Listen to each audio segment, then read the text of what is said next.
This video is going to create future millionaires because I'm going to explain exactly what you need to be doing at ages 13, 14, 15, 16, 17 and 18 so you can get financially ahead. And if you're older, then use this as a checklist to make sure you're on track. I promise, if you just implement a few of these things, you'll be so far ahead of everyone else they won't even believe you. I managed to become a millionaire in my 20s. However, if I watched a video like this when I was younger, then I'm sure I could have made my first million much faster. Don't just watch the part of the video that's for your age. You need to do all of these things, and if you skip steps, you might end up regretting it. Right, let's kick this off with age 13. When it comes to investing, the hands down most important thing is time in the market. But what does that actually mean? Well, put simply, you want to have your money invested for as long as possible so it can start growing rapidly, like a snowball rolling down a hill and eventually turning into an avalanche. So if you're actually 13 or younger and you're watching this video right now, I think all us oldies would agree that you're in the best possible position. So how do you actually start investing at this age? Well, as you're currently not of legal age to invest on your own, you're going to need to convince a parent or guardian to open up something called a custodial account. Now, I understand it might be hard to speak to your parents about money and investing. My parents never ever spoke about money at all, let alone investing. So if you want to, feel free to show them the next 30 seconds of this video so I can help persuade them to open up one for you. A custodial account is an investing account controlled by an adult for the benefit of a minor, typically a family member. These have different names depending on where you live. In the UK, we have something called a Junior Stocks and Shares ISA, which lets your parent or guardian invest up to £9,000 a year on your behalf. Now, of course, they don't have to do this much, but just think, every birthday or Christmas, you could ask them to put some money into the account and invest in some stocks and shares. I'm not a financial advisor, and this shouldn't be taken as financial advice. However, over the years, I've just invested in a simple low-cost S&P 500 index fund. This invests your money across just over 500 of the biggest public companies in the USA, so you don't have to worry about picking individual stocks. The historical average yearly return of the S&P 500 is 12.58% over the last 10 years, as of the end of May 2024. Of course, investments can go down as well as up. If you've got a Junior Stocks and Shares ISA, then you'll be able to start managing it for yourself from the age of 16, and you could start to withdraw money from the age of 18 if you wanted to. But if you're anything like me, once you've got the investing bug, you'll probably want to keep it growing. In America, you have two main options, a UGMA and a UTMA. These both have unlimited contributions, but you could trigger gift tax if your parent or guardian puts in more than $18,000 in 1 year. The only real difference between these two is that with a UTMA, you can also invest in real estate and fine art. A custodial account can be set up with most banks and brokerages. My favourite is Vanguard for both the UK and the USA, as they've pretty low fees and they've certainly been around for a long time. So if you're younger than 18, then please promise me you talk to your parents about getting one of these accounts, as it gives you such a head start. Right, moving on to age 14. Besides time, another huge advantage you have at this age is that you probably don't have to pay rent and other monthly bills. This means you have the freedom to try different ways to make money, since you don't need a reliable income every single month. You should go out and try everything from cleaning driveways with pressure washers to competitive sports. Not everything has to be about making money. You can learn a lot from other activities, which you can use to make money when you're older. My son Curtis used to get up at 4 a.m. most mornings for swimming practice. Of course, he didn't earn any money from this, but it did teach him discipline. So when he started his business at 18, he could outwork his competition. I speak to so many teenagers who tell me they don't have a talent, but when I ask them what their hobbies are, they can't even name a few they've tried. You can't expect to find your talent if you don't try a wide range of different things. If it doesn't work out, then that's absolutely fine. Just try the next thing and the next. When you find something you're naturally good at or enjoy getting better at, double down on it and make it your mission to become one of the best. Next, age 15. One of the things I miss most about being younger is birthday and Christmas presents. Not that I got a lot, as my parents weren't very wealthy, but I definitely got more than I do now. That's just the reality of growing up, especially for young men. So instead of asking for presents like PS4 games and other things that you're not really going to care about in less than a few months, a huge life hack is to ask for cash whenever possible. I'd also highly recommend going and getting a Saturday job. Now, don't be too picky at this stage. Even working in a retail store behind a counter can earn you a nice bit of extra money.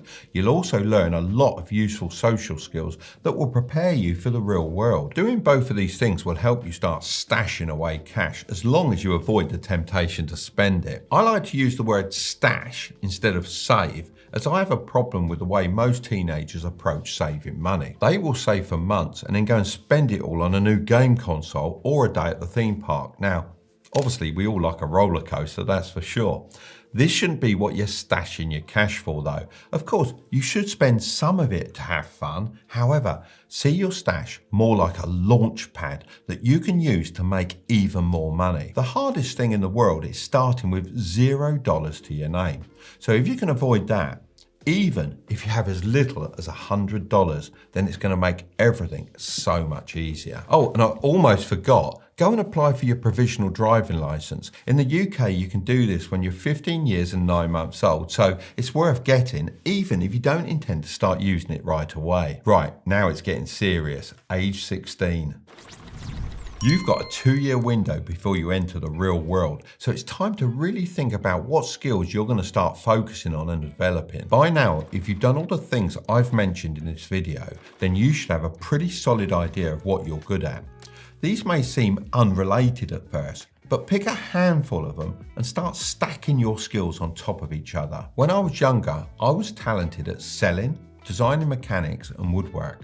So I invested my money into different things that would help me get better at those skills.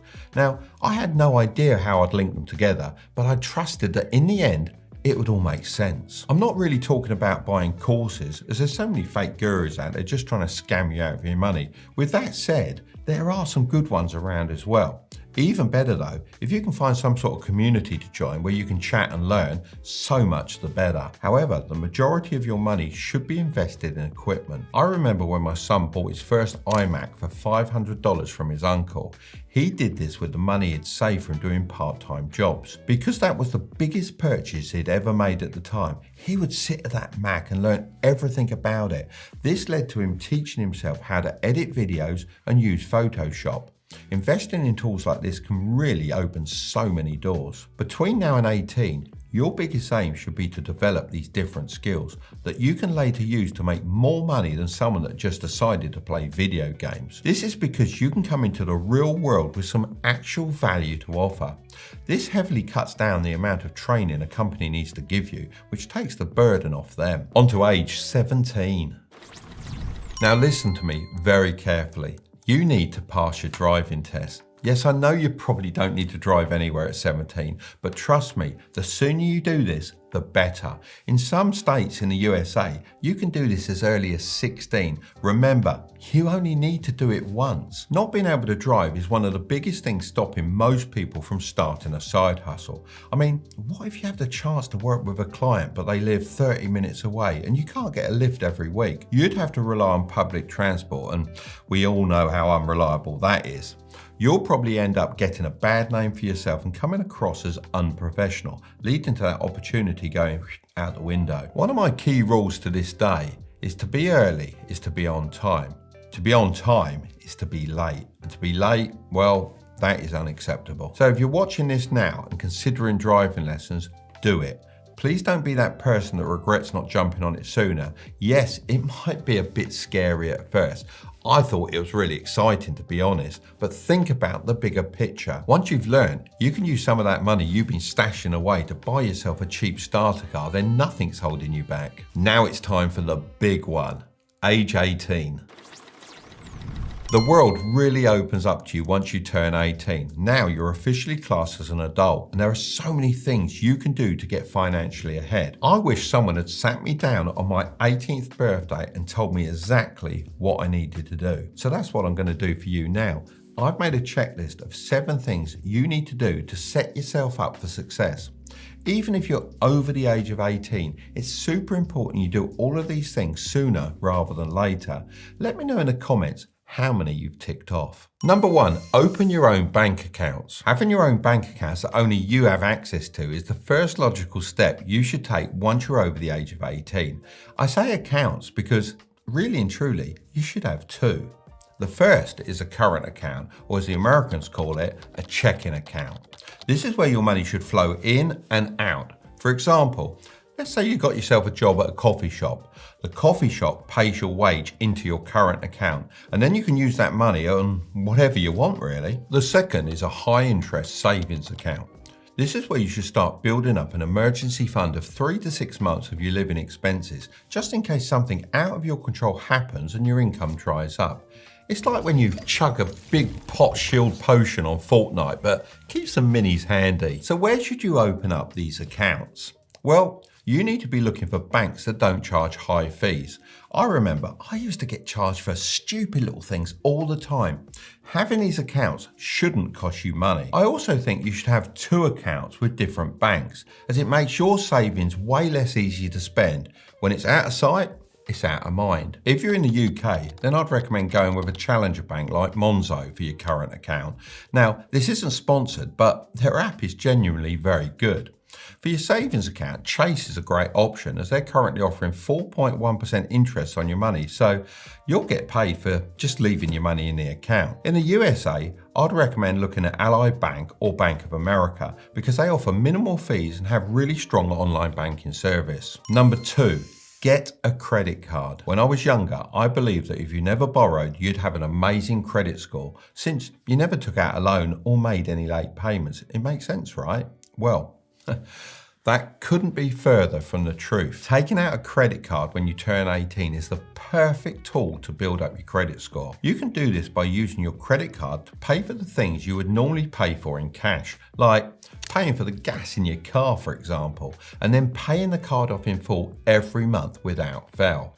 Using it this way will ensure that you never get charged any interest at the same time as building up your credit score. A credit score is kind of like your Uber rating, but for money. Banks look at this and then they decide whether or not they're going to give you a loan. And if they do, what interest rate they're going to charge you. Now, lots of people are against the idea of getting a credit card because they're taught from a really young age that debt is bad. I know this because that's exactly what I was taught. My dad would always say, never a lender or a borrower be. This was a saying that originally came from rich people years and years ago to keep the workers down, as they knew by borrowing, the working class could create wealth for themselves. The rich wanted to keep getting richer and keep the poor in their place. If I had a credit card when I was 18, it would have been much easier to get a mortgage sooner and buy my first property. I would have also been able to borrow more money at lower interest rates. Now, that may not sound significant, but over a long period, like a mortgage, this can really add up. Number 3, open an investing account. The key is to open the correct type of account.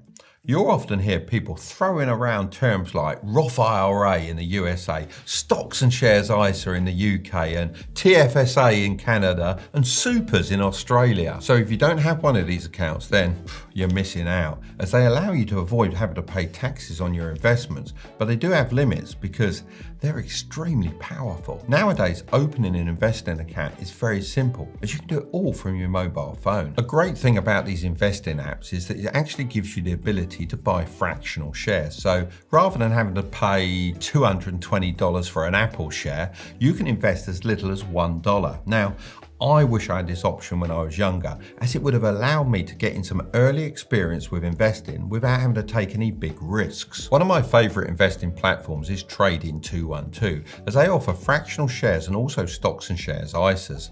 Since I was planning to talk about their app anyway, I reached out to them to see if they'd be interested in sponsoring this portion of the video. They agreed and are offering a free stock worth up to £100 to anyone that uses the code Tilbury when they create an account. Plus, you can get more free stocks by inviting your friends. Both of you will get a free share as long as they fund their account. If you aren't quite ready to invest for real, one of the really cool things about Trading 212 is they let you practice investing with fake money. You can get familiar with the markets using real data without risking any actual money. So if you're a little uncomfortable with investing or just want to try out some strategies before putting your own money on the line, this is a great way to get started. Also, don't worry if you've already opened an account within the last 10 days. You can still use the promo code Tilbury in the app and receive your free share. So feel free to pause the video right now, get your free stock, and then continue watching. Number 4. Carefully consider university. So many teenagers have asked me, is going to university a scam? My answer is always yes and no. On one hand, for some careers, you certainly need to go to university, like doctors, nurses, and teachers. There is a direct result from doing university courses like this. You get a degree and the career path opens up to you. These professions play critical roles in our society, directly impacting the way we function. So, are absolutely not a scam. I actually think these types of courses should be free and reserved for the people with the best grades and passion for following one of these careers. However, on the other hand, there are a lot of other courses out there that don't open up job opportunities directly.